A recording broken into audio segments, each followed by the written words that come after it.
Hello everyone, welcome to Tia's Natural Soaps.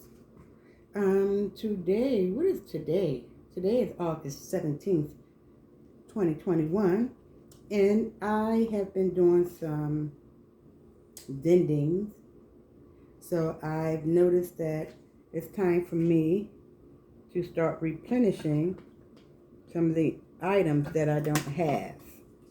So today I am making my infamous beard oil. And of course, I'm coming in with my main ingredients, which is grapeseed. And I like to put some almond oil in here. But what I'm going to do is I like to master batch it, if that's what you want to call it. And I like to make it in advance, so when I need it, all I have to do is pour it out of my batch that I already made.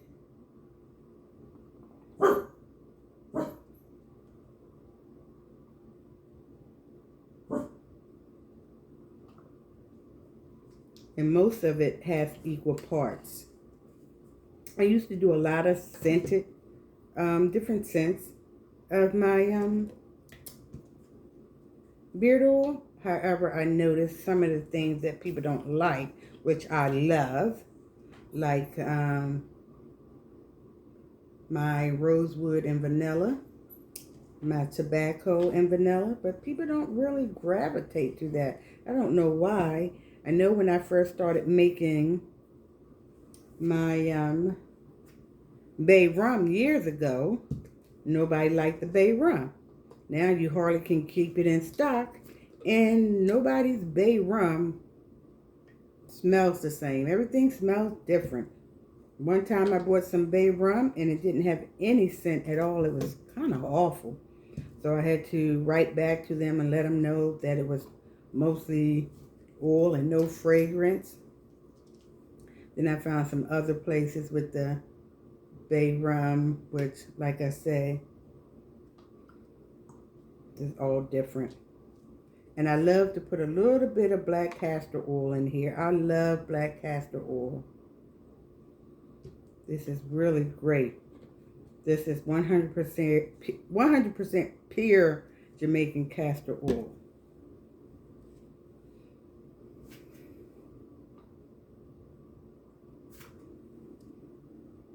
And the castor oil makes hair shinier, stronger, and thicker. And you can also use it as a hot oil treatment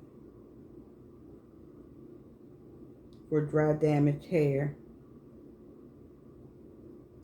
And if you're going to use it as a hot oil treatment, I suggest to people you shampoo your hair really great a couple of times. Make sure it's squeaky clean. And then you take some hot oil. You take the oil and you put it on your scalp and you work it out to your ends. If it's not enough, you can put a little bit more.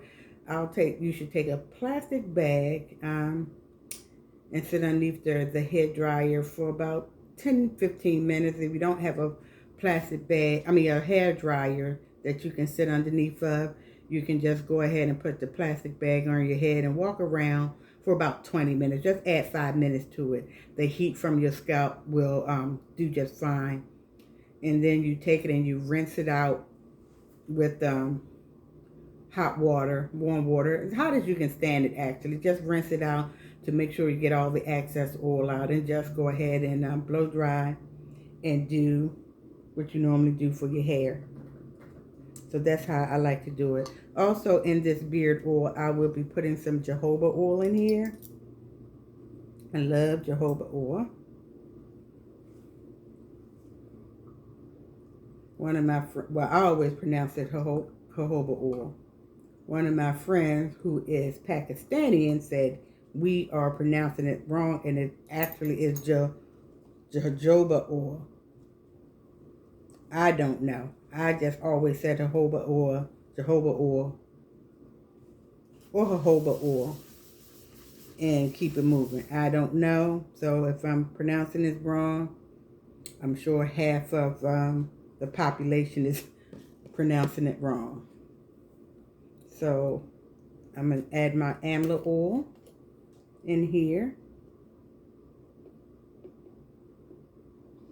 Amla oil is great for fatty acids and everything else. You can put it directly on your skin, your hair. You can use it for amla oil. You can use it if you're making any kind of skin creams, lotions. It helps fight wrinkles. Really good for wrinkles. And wrinkles, age spots. Well, not the spots itself, but aging skin, that creepy, crawly, crazy skin that people talk about or you see the commercials for. Amla oil is really great for that. So I love to put this in my beard oil.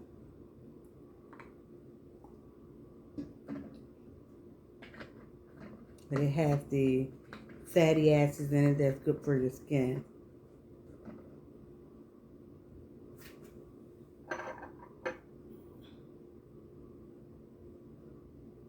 Making sure I have all my ingredients in here. And I need to add my vitamin E oil.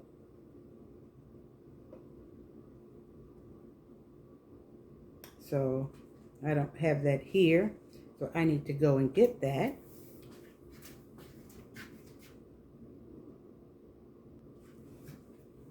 Okay, I have my vitamin E oil. I'm going to add a little into this. And this oil is actually darker than what it normally is because I use my black castor oil versus my regular castor oil. So,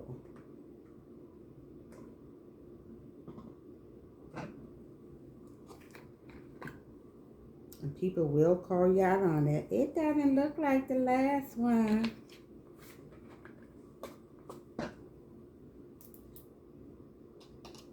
People need to realize all ingredients are not the same, and when you're doing this, it never is going to be exact. I try to make it exact as possible, but sometimes I like to add newer things to my stuff. That's why it's important that you put your ingredients on your bottle. So I'm going to shake this. Shake, shake, shake. And this will incorporate everything. Usually this is much clearer than this, but like I say, instead of using the clear castor oil, I'll put in some white castor oil. Into this, I will be doing my bay rum. My jars are already cleaned. So I will be doing my bay rum, patchouli and sweet orange, and I have to order some sweet orange essential oil because I can't find my bottle. So I'm going to have to order some because I have so much stuff and I have no idea where it is. So I'm going to order some sweet orange essential oils and my patchouli and sweet orange. I already have it mixed up. I just put it in this bottle. And when you're working with essential oils, guys, it's very important that essential oils, not fragrance, I'm talking about essential oils. The oils that is derived directly from the plant, distilled or whatever, directly from that plant. And sometimes essential oils will eat through plastic. So it's imperative if you're storing your essential oils to make sure it's always in a glass container, preferably a dark glass container. And that way it will keep it safe. The sunlight will not fade your oils or get rid of the important properties in your essential oils. So make sure you always store it in glass bottles. And if you don't believe me, take some essential oil, especially like peppermint oil or something like that, lavender. Put it in a plastic cup, just a dab, and see how it starts to melt away the plastic. So, essential oils, you never want to put that directly on your skin. You always make sure that you dilute it with some type of carrier oil. And like I said, your carrier oils can be your grapeseed, avocado, sweet almond oil. Those are your carrier oils. So you make sure you want to dilute them before putting them directly on your skin. Always make sure you do your research. You know, as always, do a patch test in the fold of your elbow and wait for at least 24 hours or 48 hours to see if you have any reaction. If you normally don't have any allergies to things, you can go ahead and use it, but I always suggest that you do a patch test first. So, okay, now I have everything sequestered.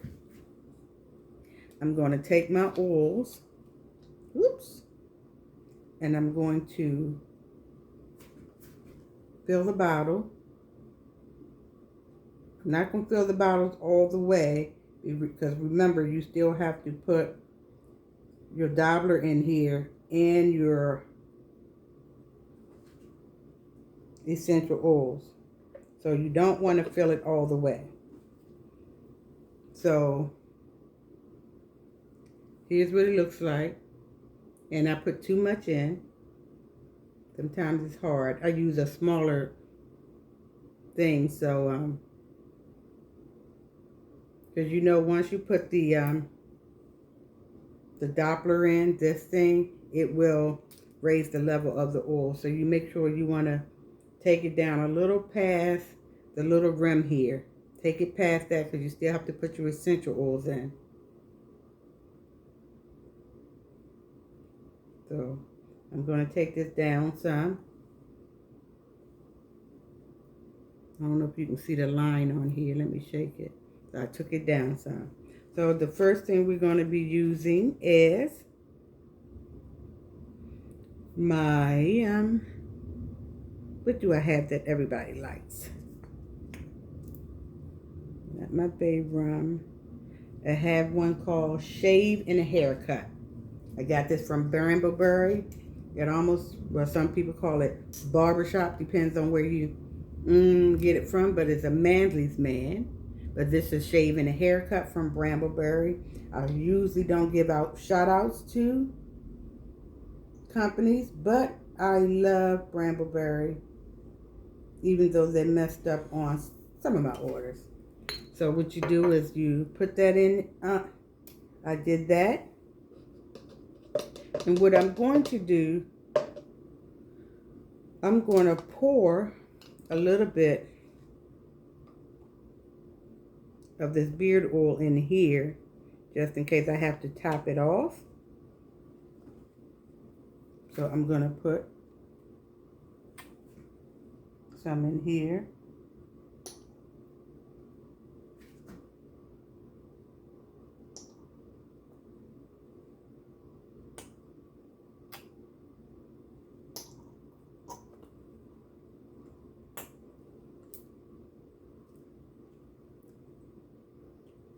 And this is what you do. I shake it.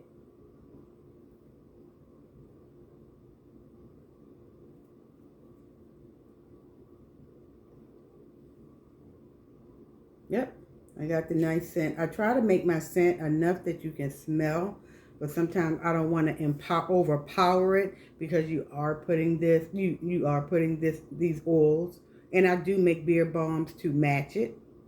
So you do put this on your beard. So some in your mustache. So what I try to do is not make it too strong because I don't want you to be overpowered and that's all you smell all day long. A little drop goes a long way. All you need is 1 or 2 drops. Massage it into your beard. If you have the long beards, you can comb it. You know, a lot of people like to comb their beard. I think it's so sexy with a well-kept beard. Here you go. I think I can use 1 more drop.